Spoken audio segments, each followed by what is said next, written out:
what kind of background you're using, so I know what kind of thing they wear. Yeah. When I go in my drum, When they black.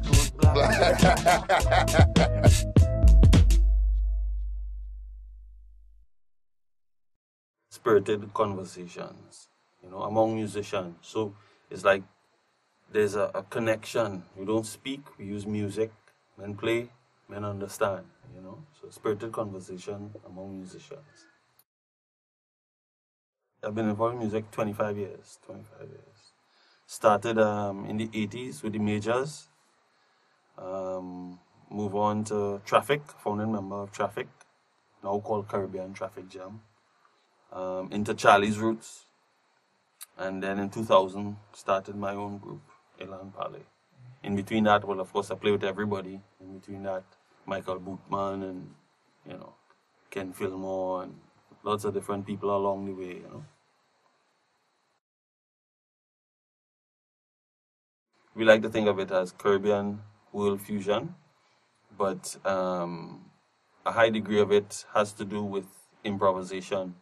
So it has elements of contemporary jazz, you know, mixed in with, you know, all the local flavors. Calling music jazz, I find, sets us up for comparison to Miles Davis and to John Coltrane and people who we consider as jazz, you know. And I don't think we're on that trip. We're on our own trip, you know. So jazz related, but not American jazz. Caribbean jazz, if anything, you know. Jazz from the point of view of only personal expression through improvisation. Jazz from that point of view.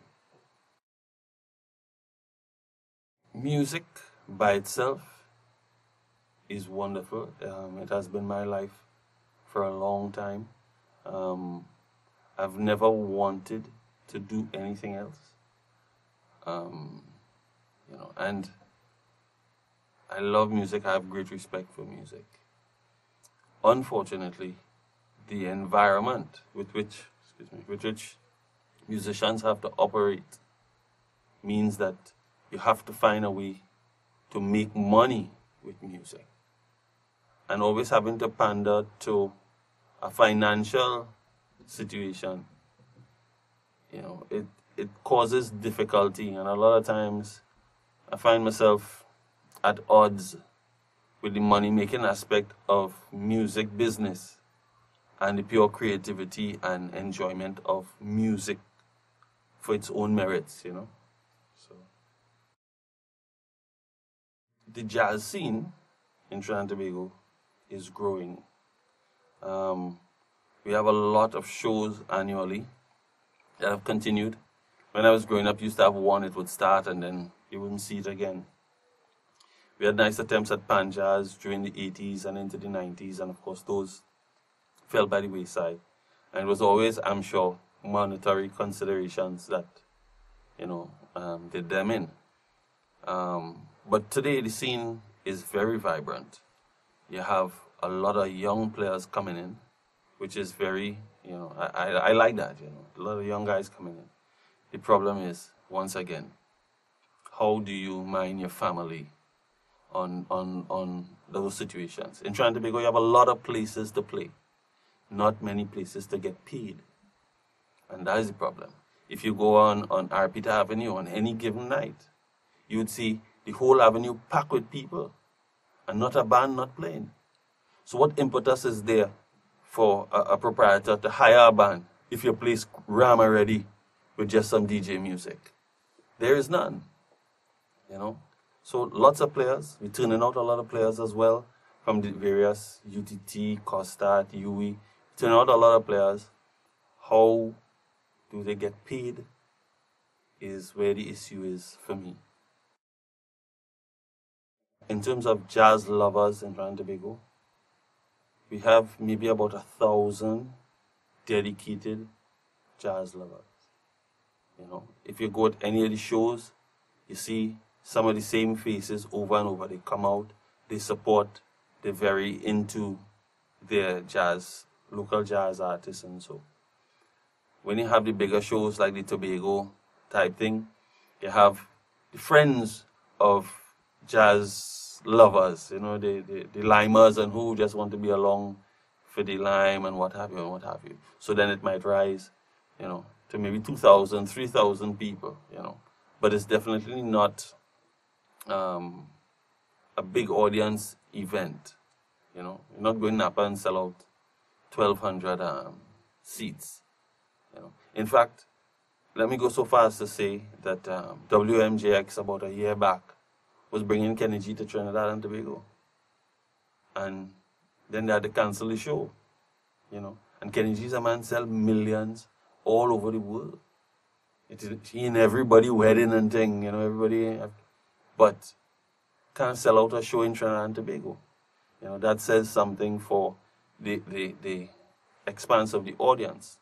On a slightly different note, though, and the audience has always been, like, let's say 35 and over. But with the young guys who now coming in, we're starting to see a younger audience because we have these young guys now playing what they think is the music that they want to express. And so now we've started to see younger audiences getting into the younger guys. So, you know, hopefully, you know, the audience will, you know, but it's definitely niche in Trinidad and in the Caribbean. It could do both. From the point of view that some youths who get into it might want that kind of instant gratification kind of thing. You press one little pink bar or blue bar and you're playing a whole song and what have you, you know. So it's dangerous to think that way because music really takes a lot of time and a lot of love and a lot of application of self. That said, if you have even a small interest in music, you know, getting involved in these things can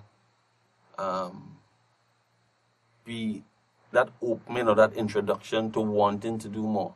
So I play my Guitar Hero or what have you, my rock band or what have you, but after a while, it's not enough. I need to go and learn to play guitar for real, or I need to go and learn to play drums for real, or I need to go and learn to sing for real, you know.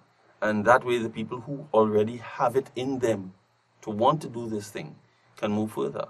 I started playing using a little Casio mini keyboard, you know, had two little cassette things on it, you know, with a backbeat and that's how I learned a lot of music. How I learned merengue and foxtrot and waltz and so was from preset patterns on a Casio. You know, I mean, that experience was invaluable to me in understanding and listening to other music coming from other places.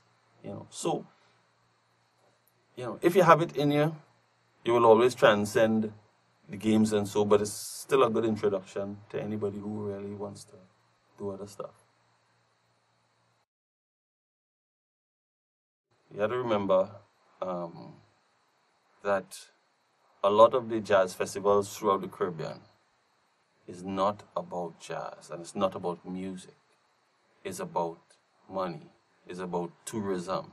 It's about economy. It's about jobs. It's about hotel rooms, you know, that kind of thing. And you do what you have to get people to come. Music is really low down on the totem pole, you know. What gets people here? If we put Diana Ross, will people come? If we put Stevie Wonder, will people come? No, it's not jazz, but, you know, in the last couple of years, jazz has been the buzzword. When you say jazz, you know, people think, oh, well, this is a kind of hoity-toity, highfalutin thing. Let me go jazz. So I tell people, so where were you this weekend? I said, jazz, you know. And it sounds nice to say it, you know. It was a jazz, you know. But it's good entertainment, man. And you can have a festival that's going to last 10 years, 15 years, or you can have a festival with, you know, great straight-ahead jazz artists and only 500 people come, and it only lasts 2 years because you lose all your sponsors, you lose, you know, because you're not doing what you're supposed to do. And the purpose of those shows are to bring people into the islands, to spend money, to keep the economy turning. So it's you can't expect too much from these particular situations.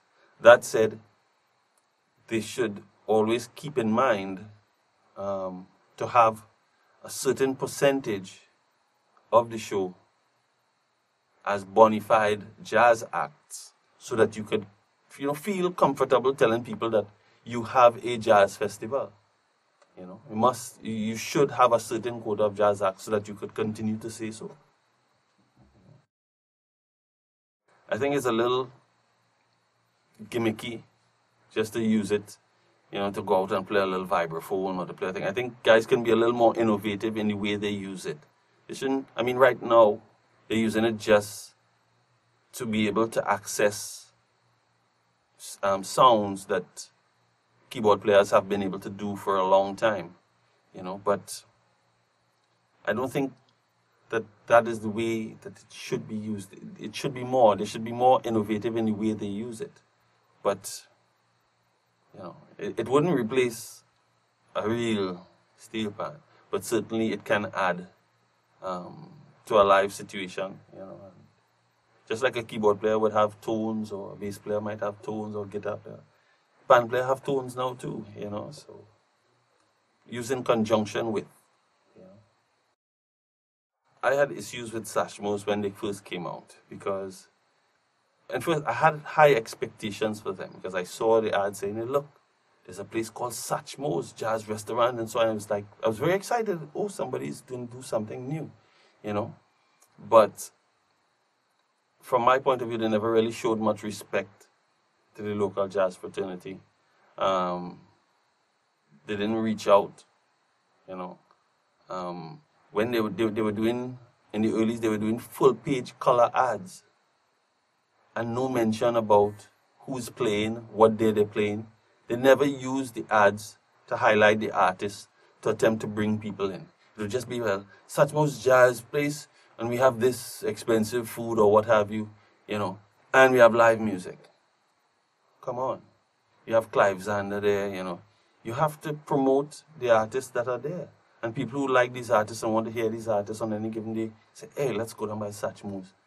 Clive is playing, Let's go down by Satchmo's. So-and-so is playing, whatever. But they never pushed music at Satchmo's.